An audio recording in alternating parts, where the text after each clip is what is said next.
প্রিয় দর্শক, আপনাদের সকলকে শুভেচ্ছা এবং সাদর আমন্ত্রণ। আপনারা দেখছেন চ্যানেল আয়ের নিয়মিত আয়োজন ফ্রেশ প্রিমিয়ামটি তারকাকথন। শুরুতেই সকলকে জানাই বিজয়ের মাসের শুভেচ্ছা। জননী জন্মভূমি আমাদের সকলের কাছে প্রিয়, সকলের কাছে সম্মানের, এবং জন্মভূমির প্রতি ভালোবাসার বহিঃপ্রকাশ আমরা বিভিন্নজন বিভিন্নভাবে প্রকাশ করি। কেউ গান লিখে, কেউ কবিতা বলে, কেউ প্রত্যক্ষ বা পরোক্ষভাবে দেশের জন্য কাজ করে, উন্নয়নে অংশ রেখে। প্রিয় দর্শক, আমাদের শিল্পীরা আমাদের স্বাধীনতা যুদ্ধে, আমাদের বিজয় যুদ্ধে কিন্তু অবদান রেখেছেন পরোক্ষভাবে, কিন্তু তা প্রত্যক্ষভাবে সাহায্য করেছিল আমাদের বীর মুক্তিযোদ্ধাদের উজ্জীবিত হয়ে আমাদের দেশের জন্য লড়াই করার, দেশের জন্য প্রাণ বিসর্জন করার। তাই দেশের গানগুলো কিন্তু আমাদের হৃদয়ে ভীষণ বিশেষ একটি জায়গা জুড়ে থাকে। যখনই দেশের গানগুলো আমাদের কানে বেজে ওঠে, তখনই গভীর মমত্ববোধে ভরে যায় আমাদের হৃদয়। আজকে তেমন একটি দেশের গান নিয়েই কথা হবে। সাথে আছেন তিনজন বিশেষ অতিথি, শুরুতেই তাদের সাথে পরিচয় করাবো। আছেন সুকন্যা মজুমদার, সঙ্গীত শিল্পী। আছেন তানভীর আলম সজীব, আমাদের ভীষণ প্রিয় একজন মানুষ, এবং আছেন মাহমুদুল হাসান। আপনাকেও শুভেচ্ছা। লাল সবুজে রাঙিয়ে আছি আমরা আজকে তারকাকথনের সেট জুড়ে, এবং কথাও হবে আমাদের লাল সবুজ জুড়ে যে ভালোবাসার জায়গা আমাদের জননী জন্মভূমিকে নিয়ে। একটা বিশেষ কাজ আসছে বা এসেছে, আমরা দেখেছি, সেটি নিয়ে শুনতে চাই। আমি যদি তানভীর আলম সজীব আপনাকে দিয়ে শুরু করি। কয়ার বাংলা, আমরা একটা দল তৈরি করেছি, অনেক আগের কাজ। আমার কয়ার বাংলা অনেক আগের সৃষ্টি। তারপরে এদের প্ররোচনায় আবার নতুন করে আমরা জিনিসটাকে একসাথে তৈরি করতে হলো। একসাথে হলাম আমরা নতুন একটা টিম নিয়ে। রিহার্সাল চলছিল, প্র্যাকটিস চলছিল, কাজ চলছিল। তারপরে এই কাজী নজরুল ইসলামের গান দিয়েই শুরু করতে চাইলাম, আবার রিজুভিনেটিং ব্যাপার একটা। তো তখন মনে হলো যে ওয়াই নট কারারের লৌহ কপাট। এই তো শুনলে কারারই লৌহ কপাট গানটা বিভিন্ন সময় বিভিন্নভাবে মানুষ উপস্থাপনের চেষ্টা করেছে। সে জায়গায় নিশ্চয়ই একটা বিষয় ছিল এটা মেজার করার, যে এইটা নতুনত্ব কি আনা যায় বা কিভাবে উপস্থাপন করা যায়। সেই বিষয়টা কিভাবে ভেবেছেন? আমরা ব্যান্ডটাই তো তাই, যে আমরা আমাদেরকে ব্যান্ড বলবো, গানের দল বলবো, যাই বলবো, গান নিয়ে চর্চা করার একটা দল, গানের ভালোবাসার মানুষ আমরা। সেই জায়গায় আকাপ্যালা ফরম্যাটটা আমরা নেওয়ার চেষ্টা করেছি, যেটা হচ্ছে ইনস্ট্রুমেন্টেশন একদমই থাকবে না। এই গানটাতে অবশ্য কিছু ইনস্ট্রুমেন্টেশন করা হয়েছে, কিন্তু বেসিক্যালি আমরা we are looking into going towards a cappella, তাই না? একদমই। আর ব্যাপারটা এরকম যে কারারই লৌহ কপাট গানটা আমাদের ছোটবেলা থেকে জাতীয় সঙ্গীতের পাশাপাশি যে 4-5টি গান বা 8-10টি গান একদম ঠোঁটস্থ মুখস্থ থাকে, তার মধ্যে একটি। এবং আমাদের এই গানের দলের মধ্যে একটা জায়গাটা খুবই কমন গ্রাউন্ড আমাদের, সেটা হচ্ছে নজরুলের প্রতি প্রেম বা ভালোবাসা। তো যখন 2 বছর আগে এই গানটির আদি সুর এবং কথা এসব নিয়ে একটি বিতর্কের জায়গায় চলে গিয়েছিল, ঠিক তখনই আমাদের মনে হলো যদি রিজুভিনেটিং হয় কয়ার বাংলা, তাহলে এই গানটি দিয়েই শুরু করা উচিত। এই গানটির আদি সুরকে কেন্দ্র করে, এবং ওই গানটির আদি সুর, কথা সমস্তটা ঠিকঠাক রেখে যে ফিউশন পসিবল, সেই জায়গাটার আমরা ধরতে চেয়েছি। এবং সেই জায়গায় ব্যতিক্রমধর্মী একটি কাজ তো অবশ্যই, সমস্ত ইনস্ট্রুমেন্ট বাদ দিয়ে শুধুমাত্র মুখ এবং কণ্ঠস্বরকে কেন্দ্র করে একটা গানের দল তৈরি করা বাংলাদেশে 2011 সালে এটা প্রথম। তো ওই জায়গা থেকে 2011 সালে প্রথম যাত্রা শুরু করে বাংলা। তো তারপর থেকে কালের বিবর্তনে, বিভিন্ন সবার গানের প্রয়োজনীয়তায়, তাগিদে গানের দল হিসাবে এগোনো হয়নি ঠিকই। আবার যখন এগোনো শুরু হয়েছে, তখন মনে হয়েছে যে একটা এমন গান দিয়ে শুরু করা উচিত যে গানটা মুক্তির বার্তা বয়ে আনবে, যে গানটা সমবেত কণ্ঠে ঐক্যতার কথা বলবে, ঐক্যের কথা বলবে, সাম্যের কথা বলবে। এবং এই বাংলাদেশের এরকম একটা অস্থির সময়ে এখনের সময়টাকেই আমরা খুবই মোক্ষম ধরে নিয়েছি এই গানটির প্রচারে বা এই গানটির রিলিজে। কারণ বিজয়ের বা স্বাধীনতার যে আসল স্বাদটুকুন আমরা এখনও খুঁজে বেড়াচ্ছি। এই যে 50 বছর হয়ে গেছে স্বাধীনতার, তারপরেও এই স্বাধীনতার স্বাদটুকু এভাবেই হয়তো গানের মাধ্যমে আমরা শিল্পীরা চেষ্টা করছি, যে যার কাজের জায়গা থেকে সবাই চেষ্টা করছেন একটু স্বাধীনতার স্বাদ ভোগের। সেই জায়গায় আমাদের এইটুকু প্রয়াস। মাহমুদুল হাসান, আপনার কাছে একটু শুনতে চাই গানটি নিয়ে। আসলে আমি একটু অন্যভাবে বলবো, সেটা হচ্ছে এই গানটি নিয়ে একটি বিতর্ক কিছুদিন আগেই হয়েছিল। আমরা জানি যে বিশ্ববিখ্যাত সঙ্গীত পরিচালক A.R. রহমান এই গানটি করেছিলেন, এটার কিছু বিকৃত ভাবে উপস্থাপন করার চেষ্টা করেছিলেন। তো আমাদের কিন্তু এই জিনিসটাও মাথায় ছিল যে এই গানটা যদি আমরা শুদ্ধ সুরে যদি আমরা ব্যতিক্রমভাবে উপস্থাপন করতে পারি, তাহলে কেন শুদ্ধ সুরেও যে একটা ভালো কিছু করা সম্ভব, মূল সুরটা ঠিক রেখে, সেইটার প্রয়াস কিন্তু এই গানটা আছে আর কি। কয়ার বাংলার সাথে আপনার যুক্ত হওয়ার গল্পটা যদি একটু শুনি। আসলে সজীব ভাইয়ের সাথে তো আমার অনেক দিনের চেনা জানা, তো যখন আবার নতুন করে কয়ার বাংলা শুরু হওয়ার চিন্তা হলো, তো সজীব ভাই বললেন যে এরকম আমরা আবার শুরু করছি, তুমি কি আমাদের সাথে থাকতে চাও? আমি বললাম নিশ্চয়ই, আপনি যখন বলেছেন আমি তো না বলার কোনো প্রশ্ন আসে না। গল্পের প্রশ্নটা জিজ্ঞেস করতেই সুকন্যা মজুমদার এবং সজীবদার মুখে আমার একটা চমকিত হাসি। এটার কারণ কি ছিল? আরো কিছু কারণ আছে? হচ্ছে যে মানে আমি এত বেশি ভালোবাসা পাই এসব মানুষের কাছ থেকে। হ্যাঁ, ও হাসে যে আপনি যখন যাকে বলেন সে সব কিছুতেই হ্যাঁ বলে কেন। হ্যাঁ, কারণ আমি মানুষটা আসলে বেসিক্যালি খারাপ না। আমার গানের ভালোবাসাটা অনেক বেশি, আর ওদেরকে আমি ভালোবাসি। আমার সাথে যারা কাজ করে সবাইকে আমি ভালোবাসি। বেসিক জায়গাটাই হচ্ছে মিউজিক। ওদের মিউজিকের ভালোবাসাটা আমি জানি। ও গান করে, ও গান শেখায়, ও প্রফেসরি করে, ও সংসার করে, সব করে, কিন্তু আমি না অনেক কিছু একসাথে করতে পারি না, গানটা একটু করার চেষ্টা করি। ওদের প্রতি আমার রেসপেক্টটা অনেক বেশি। ওরা অনেক কিছু করে টেরে না, অনেক স্ট্রাগল করে তারপরে গানটা করে। আমি আবার আর কিছু না করার জন্য শুধু গান করি, আর কিছু পারি না। ভাই এরকম প্রত্যেক মাসে একবার করে তারকা কথনে আসা উচিত, সজীবদার কাছ থেকে এভাবে প্রশংসা শোনা যায়, নাহলে তো প্রশংসা শোনা যায় না, সবসময় ধমকই খাই আমরা। কাজের সময় কি অনেক বেশি স্ট্রিক্ট থাকে তানভীর আলম সজীব? সজীবদা আর কথা যদি বলতে হয়, উনি ভীষণই গান পাগল একটা মানুষ, গানটাই মুখ্য, বাকি সব কিছুই যায় আসে না। তো ওই যে আরো কিছু যে অন্যান্য আনুষঙ্গিক বিষয় আদি আছে যেগুলো আমাদের কাছে মনে হয় যে একটু ইম্পর্টেন্ট, সেগুলোর জন্য সজীবদার সাথে ঝগড়া করতে হয়। আর ওই ঝগড়ার জায়গাটা খুবই মানে বিতর্ক প্রতিযোগিতার মতন, আমারও যুক্তি দিতে হয়, সেই যুক্তি আবার খণ্ডিত হয়ে আসে, সেই খণ্ডিত যুক্তি নিয়ে আমাকে আবার নতুন করে যুক্তি বানায়, সেটা দেখাতে হয়। So it is fun. আর সজীবদার সাথে আমার একসাথে কাজ করে ইন্টার্ন প্লাস ওনাকে অ্যাসিস্ট করা প্রায় 4-5 বছর 6 বছর হচ্ছে না, 5-6 বছর হয়ে যাচ্ছে। তো একদিন আমি প্রশ্ন করেছিলাম যে আপনার এত সুন্দর একটা কয়ার বাংলাটা নিয়ে ভাবছেন না কেন? তখন সজীবদা বললেন যে আর ধৈর্য নাই, যে সব নিয়ে যে একলাই ওয়ান ম্যান আর্মি হয়ে যাব, সেইটা করার জন্য আগের যে উদ্যম বা আগের যে সবার মধ্যে মিউজিক নিয়ে পাগলামি ব্যাপারটা আছে, এখন সবার মধ্যে জৈবিক চাহিদাটাও জীবিকা নির্বাহন একটা মুখ্য বিষয় হয়ে দাঁড়িয়েছে। সেখানে সজীবদা মানে যুদ্ধ করতে চান না। কিন্তু টিম মেম্বার হিসেবে তো মনে হচ্ছে যে অ্যামেজিং কিছু মানুষকে পেয়েছেন, তাদের মধ্যে দুজন তো আছে। থ্যাংক ইউ বলেন আমাদেরকে, ওই সাহসটা কেন করতে পারছেন?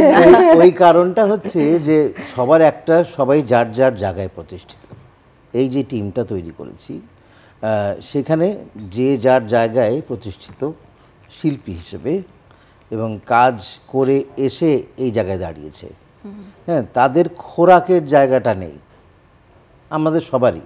মানে একসাথে যে একটা জায়গায় বসে আড্ডা দেব, গান নিয়ে যে কথা বলবো বা একটু রিসার্চ করব, সেই জায়গাটা আমরা সবাই মানে মিস করছিলাম। আচ্ছা, সেই জায়গায় আমি তখন সবাইকে বললাম চল আমরা এখানে আড্ডাই দিব, কিন্তু কোয়ারের কাজ করব, কাজটা হবে আড্ডায় আড্ডায় কাজ হবে। আচ্ছা, ও একটা আইডিয়া দেবে সেটা নেব, ও একটা আইডিয়া দেবে সেটা নেব, আরেকজন একটা দেবে, তারপরে বলবো যে না ওটা ভাল লাগছে না, আমি বলবো একটা, সেটা সবার ভাল লাগছে না, একদম কালেকটিভ কাজ হবে। মানে বেসিক্যালি শুধুই আমি ডিকটেট করব না। ওকে, ফ্যাসিবাদ বন্ধ, ফ্যাসিবাদ বন্ধ। হ্যাঁ, একজন ডিরেক্টর এখন আমি যখন একজন ডিরেক্টর হই, অনেক রকমের ডিরেক্টরশিপ করা যায়, যে সবার ইনপুট নিয়ে একজন ডিরেক্টর ডিসিশন নেন যে ঠিক আছে এটাই যাবে, or that director decides every beat, একদম প্রত্যেকটা বিট কোথায় কিভাবে যাবে, থ্রোয়িং কিভাবে হবে, সেটা আরেকটা ডিক্টেটরশিপ ডিরেক্টর। সেটা আপনি কখনোই হতে চান না। That's what I was. আচ্ছা, তাহলে এই মহান পরিবর্তনটা কি করে হলো? এরা সবাই এই যে আমাদের চিনে রাখুন, এরা সামহাউ কনভিন্সড মি যে আপনি একটু রিলিফড থাকেন। এক্স্যাক্টলি, যে ওয়ান ম্যান আর্মি থেকে ওই যে আমার মধ্যে টেনশন, আমার মধ্যে অনেক বেশি চাপ, আমি সব কিছুই দায়িত্ববোধের জায়গা থেকে করছি, যে খুব পারফেকশনিস্ট আমি, যে আমারও ভুল হয়, যেই ভুল হয় সেই ভুলের জন্য আমি 1 মাস ধরে নিজেকে বকা দিতে থাকি, সেটা তো আমার জন্য ভালো নয় মেন্টালি। সো এরা আমার অনেক আরাম দিয়েছে আমাকে। আচ্ছা, নিউ রিলিজটা নিয়ে একটু কথা বলি। কারার ওই লৌহ কপাট, বোঝাই যাচ্ছে যে সকলের সম্মিলিত প্রচেষ্টায় আসলে গানটার এরকম একটা এক্সিকিউশন। সেটা রিলিজ হয়েছে কোন প্ল্যাটফর্মে, দর্শক কিভাবে দেখেছে সেটি? ফেসবুক পেজ, ফেসবুক পেজে, কয়ার বাংলার একটা Facebook page, official Facebook page. এটা কি ইউটিউব চ্যানেল আছে? ইউটিউব চ্যানেল আছে আমার, আপাতত আমার চ্যানেল থেকে যাচ্ছে সজীব। আচ্ছা, সেখানে ভিউজ এবং দর্শকদের রিয়াকশন কেমন ছিল? ভালো লাগছে, অনেক রকমের রিয়াকশন হচ্ছে। অনেক রকমের না, সবই ভালো রকমের, ভালোরই বিভিন্ন দিক যেগুলো আমরা খেয়ালও করিনি, সেই সব ডিটেলসগুলোকে আমাদের শ্রোতারা এত ওইটাকে কি বলে, এত সুন্দর করে আমাদের সামনে প্রেজেন্ট করছেন যে নেক্সট টাইম কাজগুলো করার সময় অনেক কিছু মাথায় অটোমেটিক্যালি চলে আসবে যে জিনিসগুলো মাথায় ছিল না।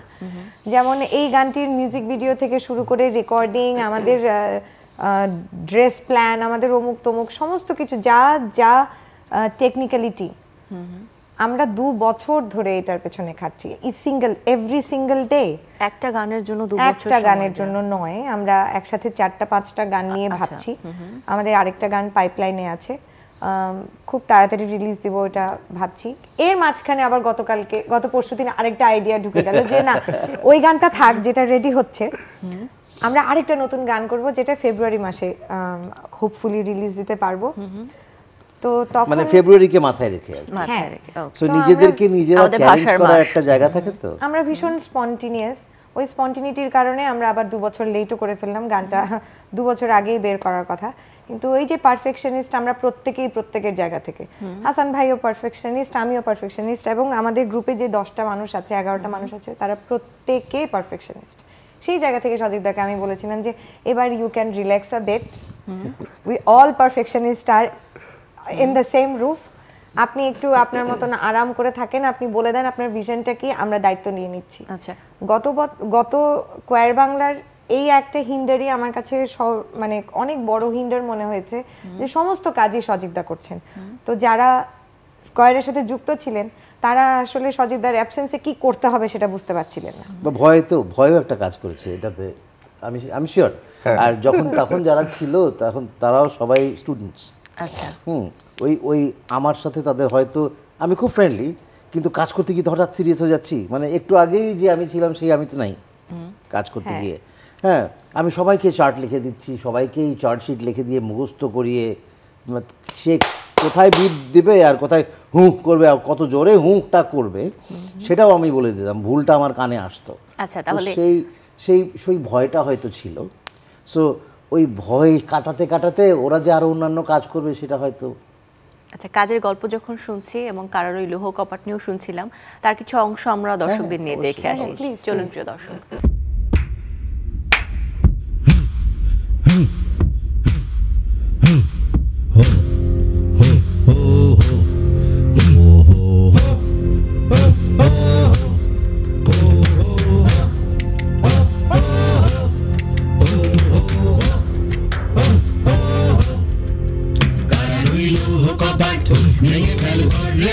রক্ত জমাট শিকল পূজার পাষাণ বেদি, কারা রইল কপাট ভেঙে ফেল করলে লোপাট, রক্ত জমাট শিকল পূজার পাষাণ বেদি।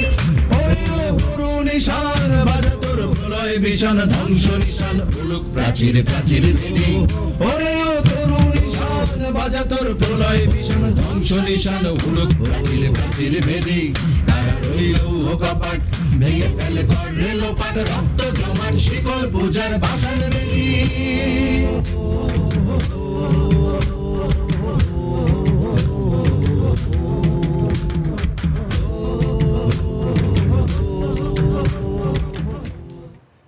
এই গানটি তো সবসময় একটা উদ্দীপনার গান ছিল, আমাদের উৎসাহের গান ছিল। তারপর আবার যে ইনস্ট্রুমেন্টাল বিভিন্ন মিক্সের কথা যে বলছিলেন, তো এই ভাবনাটা আসলে ইনস্ট্রুমেন্ট দিয়ে গানটাকে নতুন করে আসলে সকলের জন্য উপস্থাপন করে ব্যাপারটা কেমন ছিল?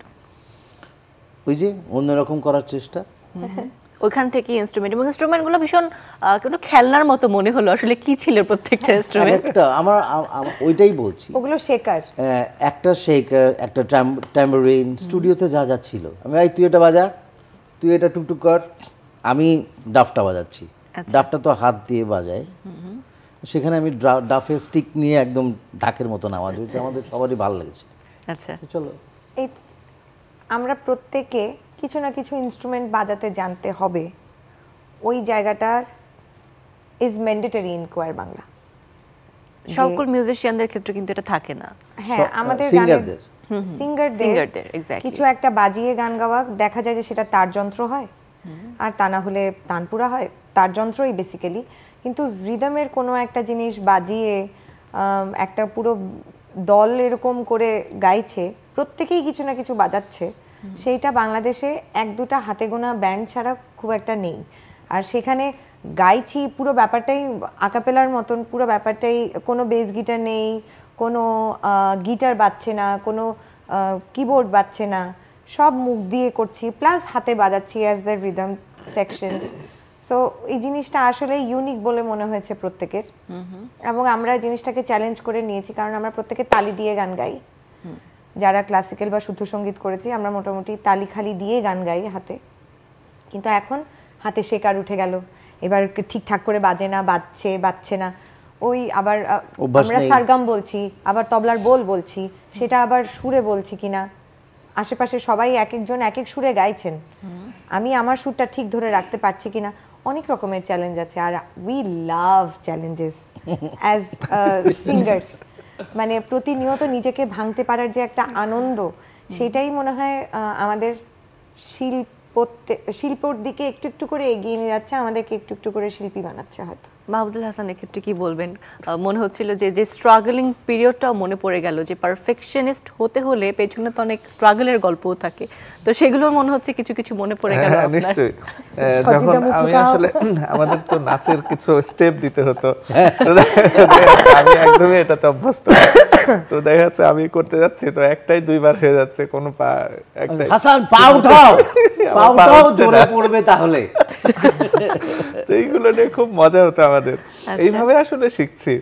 আবার দেখা যাচ্ছে কেউ একজন একটা মগ নিয়েই হোক একটু ঠুং ঠুং করলে সেটার একটা আরেকটা চমৎকার একটা আওয়াজ বের হচ্ছে, এইভাবে আমরা আসলে কাজগুলো করছি।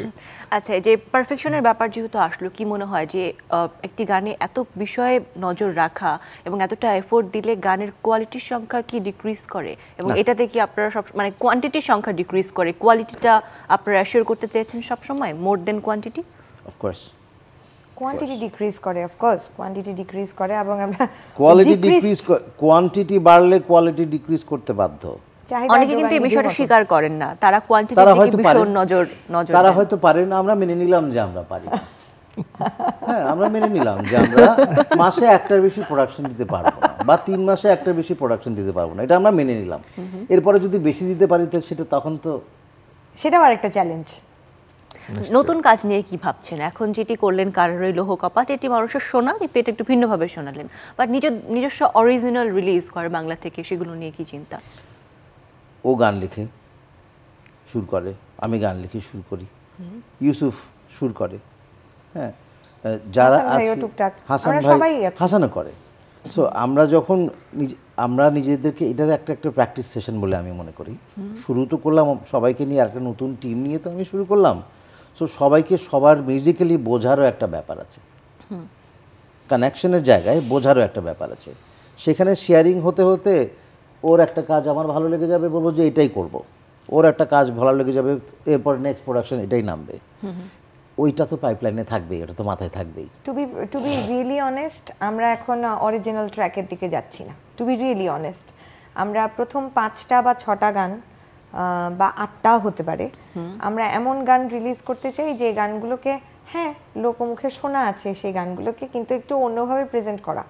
যেমন আমরা এই যে ফেব্রুয়ারি মাসের যে প্ল্যানটা নিয়ে কথা বলার খুবই উদ্গ্রীব, আমি কিন্তু অনেক কষ্ট করে আটকে রেখেছি, কিন্তু বলতে চাচ্ছি, হ্যাঁ হ্যাঁ, অনেক কষ্ট করে আমি আটকে রেখেছি সেইটা, যে অরিজিনাল সুর, আমি আবার বলে দিচ্ছি, অরিজিনাল সুরটা সবাই জানি, অরিজিনাল গানটা বা এটার একটা অর্ধেক গান আমরা সবাই প্রত্যেক বছরে অনেকবার করে গাই। আচ্ছা, সেইটা ফেব্রুয়ারি মাসে গাই কি? আমি বলতে চাই, আমাকে চাই না কিন্তু বলে ফেলবো। তো সেইটার একটা ছোট্ট পার্টকে কেন্দ্র করে, ওটাকে মুখ্য করে, ওটাকে ধরে আমরা ওই গানটাও আবার প্রেজেন্ট করতে চাই। আর কিছু বলতে চাই না আমি। কারণ আড্ডার ছলে হয়েছে তো কথাটা এই কয়েক সপ্তাহ আগেই। আচ্ছা, হ্যাঁ, আমি বলে তো ফেলবো। তখন হঠাৎ করে হাসানই বলছিল, বলতে বলতে আমি হঠাৎ করে গিয়ে উঠেছি, আচ্ছা এখান থেকে শুরু করব গানটা। হ্যাঁ, তো আচ্ছা তাহলে এটার অ্যাপ্রোচটাই অন্যরকম হয়ে যাবে। বলে ফেললেন না আপনি? না না, বলবো না। যেটি মনে হচ্ছে যে এখন বিজয় দিবসকে কেন্দ্র করে একটা গান রিলিজ, আবার আগামীতে ভাষা যে মাসটা সেটাকে কেন্দ্র করে দেখা যাচ্ছে যে দেশ বিষয়ের গানগুলো আর বাংলার একটা কোডের জায়গা তৈরি হচ্ছে শুরুর দিকে। নট রিয়েলি, দেশ নট রিয়েলি। আমরা দেশ নয়, বাংলা তাহলে কি? গানটাকে, বাংলা শুদ্ধ বাংলা গান। সঙ্গীতটাকে, ও, বাংলা শুদ্ধ সঙ্গীতটাকে আপামর জনতার কাছে যারা যেরকম ফিউশনে শুনতে চায়, আমরাও তো নিজেরাও ফিউশন পছন্দ করি, আমরা নিজেরাও ফিউশনের গানগুলো শুনি, যত রকমের ফিউশন হচ্ছে, we love to do those. সেইটা আমাদের বাংলা আধুনিক যে শুদ্ধ সঙ্গীত বা একটু উচ্চমার্গীয় সঙ্গীত বলে আমরা একটু কোণঠাসা করে রেখে দেই, বা শুধু ইনডোর শোজ বলতে যে গানগুলো বোঝায়, সেই গানগুলোকে আমি অ্যাকচুয়ালি চাই লাইভ পারফরমেন্সে সবাই হেডব্যাং করে শুনবে। সো ওই জায়গাটাতে আমরা যেতে চাই, সেখানে নজরুলের গান আমাদের এই মুহূর্তে খুবই প্রাধান্যে আছে। ঠিক যেমন কারারই লৌহ কপাট। নেক্সট আমরা যে নজরুলের গানটা নিয়ে এগোচ্ছিলাম, যেটা আমাদের পাইপলাইনে ছিল আসবে বলে, দোলা লাগিল, সেটার একটা মানে আমার কাছে অদ্ভুত সুন্দর। এখন দর্শক শ্রোতারা বলবেন, কিন্তু আমরা খুবই আশাবাদী যে নজরুলের গান, রবীন্দ্রনাথ ঠাকুরের গান বা পঞ্চকবির গানগুলো, যে গানগুলো আমরা শুনি কিন্তু ফিউশনালি শুনি না, এই জায়গাগুলো, এই যে পঞ্চকবিদের গানগুলো কিন্তু মানুষ একটা ভিন্ন আসরে সাজিয়ে রাখে, তাদের কাছে একটা এটাই সাধনার বলছিলাম, বিষয়। হ্যাঁ, তো এই সুরগুলোকে যে এত বছর ধরে এক ধরনের অ্যাকসেপ্টেন্সি ছিল, সেগুলোকে মডিফাই করে নিজের মতো করে তৈরি করা, এক্ষেত্রে একটা বিশেষ চ্যালেঞ্জ আছে না? ওই যে উই লাভ চ্যালেঞ্জেস। সুর বদলাচ্ছি না তো, আচ্ছা, সুর তো এটা ঠিক বদলাচ্ছি না। রাখছি। আমরা সুর, মাথার উপরে ছিল সুধীন দাস, সুর এবং ছন্দ, সুর এবং ছন্দ। সুধীন স্যার একটা কথা আমাকে খুব বলেছিলেন, আমার এটা আমি বারবার রেফারেন্স দিই।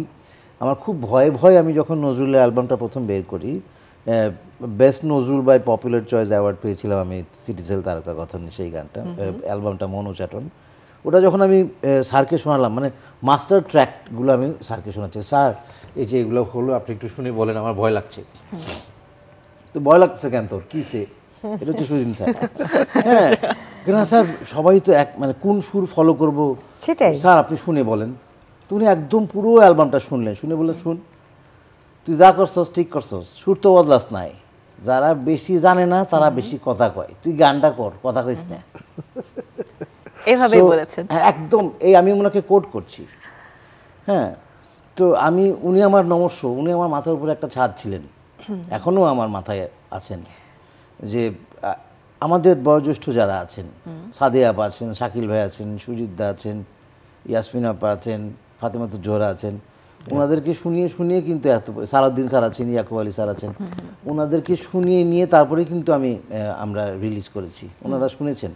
আচ্ছা, তাহলে তো অ্যাপ্রুভালের জায়গাটা তাদের কাছ থেকে শুরুতেই চলে এসেছে, যারা নজরুল সঙ্গীতকে একদম নিজেদের মধ্যে ধারণ করে চর্চাটা করছেন। আগামীতেও কি এই ধারাটা বজায় রাখবেন আপনারা, যে যেই ক্ষেত্র স্পেশাল যে গানের জন্য তাদের কাছ থেকে প্রথমে ফিডব্যাকটা নিয়ে তারপর অবশ্যই মানে সেটা তো কোনো মানে আর কোনো ডাউট নাই, না, এটা তো এটা অবশ্যই শুনতেই করতে হবে। হবে। মানে তুমি তোমার টিচারের কাছ থেকে অ্যাপ্রুভাল নাও না, হ্যাঁ, বাবা মার কাছ থেকে বেরোবার সময় অ্যাপ্রুভাল নাও না, আছে কিনা, বাবা মার কাছ থেকে অ্যাপ্রুভাল নাও না যে আমি এই কাপড়টা পরে বেরোবো কিনা, ওরকম সেরকমই যে আমি এই কাপড়টা পরিয়েছি গানটাকে, স্যার ম্যাডাম দেখুন তো ঠিক আছে কিনা। কারণ যাদের কাছে আমি শিখে বড় হয়েছি, যাদের গান শুনে শুনে বড় হয়েছি, তাদের অ্যাপ্রুভাল আমার must. That's what my culture says to me. আরেকটা জিনিস কি, গান নিয়ে যখন গান বানানোর বা গান সৃষ্টির কোনো একটা জায়গায় হয়, তখন আসলে একগুঁয়েতামির কোনো জায়গা নেই। যখন আপনি গানটা নিজের জন্য বানাবেন, তখন একগুঁয়ার্তমি করা যায়, যে আমি নিজে বানালাম, নিজে সুর করলাম, নিজেই শুনছি, নিজেই সব। কিন্তু আপনি যখন আর 10টা মানুষকে ইনক্লুড করবেন গানটা বানাতে, এবং 10টা মানুষের জন্যে বানাবেন, তখন আসলে বড়দের মন্তব্য নেওয়া জরুরি, আমি বলবো আবশ্যক। এবং তাদের সেই অভিজ্ঞতার আলোকে যদি চেঞ্জও করা লাগে, সেই চেঞ্জ করার আগে যদি আপনার বিতর্কও করা লাগে, তাদের সাথে অবশ্যই করবেন। এবং আমাদের যত স্যার ম্যাম আছেন বা আমাদের মাথার উপরে যত আপা ভাইয়ারা আছেন, তারা প্রত্যেকে এতটা আমাদের সহযোগিতা করেছেন এবং এতটাই আদর করেছেন যে ধমক দেননি কেউ, এই লোকটা ছাড়া আমি কারোর ধমক খাই না, এই আর কি জীবনে। না, আমাদের আসলে অন্যের সৃষ্টিকে নষ্ট করার কোনো ইচ্ছা নেই। Very nice. আমরা কিছু করলে নিজে সৃষ্টি করব, কিন্তু অন্যের সৃষ্টিটাকে আমরা নষ্ট করতে চাই না। তো সেটি নিয়ে কাজ করলে তার জন্য যে যথাযথ সম্মানটুকু বা মূল যে জায়গাটুকু এটা আপনারা মেনটেন করতে চান। অবশ্যই। সো আগামীতে তো আরো অনেক রিলিজ পাচ্ছি নিশ্চয়ই। We hope for the best. Okay, so new release ব্যাপারটা ভিন্ন, কিন্তু আমাদের বাংলা সঙ্গীতে আমরা এত বেশি প্রসিদ্ধ, এখন তো গানগুলো আসলে আগে যে মাধ্যমগুলোতে শুনতাম এখন তো সেই মাধ্যমে শুনি না। একটা লেভেলের কাছে যেতে আমাদের এখন ডিজিটাল মাধ্যম ইউজ করতে হয়। তো এই ডিজিটাল মাধ্যমে গান প্রকাশ করা বা প্রচার করা, এটা আমাদের গানের কোয়ালিটির ক্ষেত্রে কি কিছুটা ঝুঁকি এনে দিচ্ছে সকলের জন্য? যেহেতু যতটা সহজ ততটাই কঠিন এই ডিজিটাল প্ল্যাটফর্মটা। কারণ আগে আমাদের কাছে কি ছিল? বাংলাদেশ বেতার, বাংলাদেশ টেলিভিশন, ওখানে ঢোকার জন্য একটা স্ট্রাগল ছিল, সেই স্ট্রাগলটা ছিল অন্যরকম। এবার it's open to all, everyone can have their single channel. তখন যে কেবল গান শিখছে 2 বছর হলো, তারও ইচ্ছা হলো একটা গানের অ্যালবাম বের করে ফেলতে পারলো। সে কতটা ভালো খারাপ সেই জায়গায় আমি যাব না। আমি বলছি যে সবাই বের করুক, যেটা ভালো সেটা আসলেই টিকে যাবে। সত্যি অনেক ধন্যবাদ আপনাদেরকে। দর্শকদের থেকে বিদায় নিব। প্রিয় দর্শক, এই ছিল আমাদের আজকের আয়োজন। আশা করি ভালো লেগেছে। আগামীতে আবারও দেখা হবে নতুন কোনো গান নিয়ে কিংবা নতুন কোনো কাজ নিয়ে, সেই প্রত্যাশায় আজকের আয়োজন থেকে বিদায় নিচ্ছি। ভালো থাকবেন।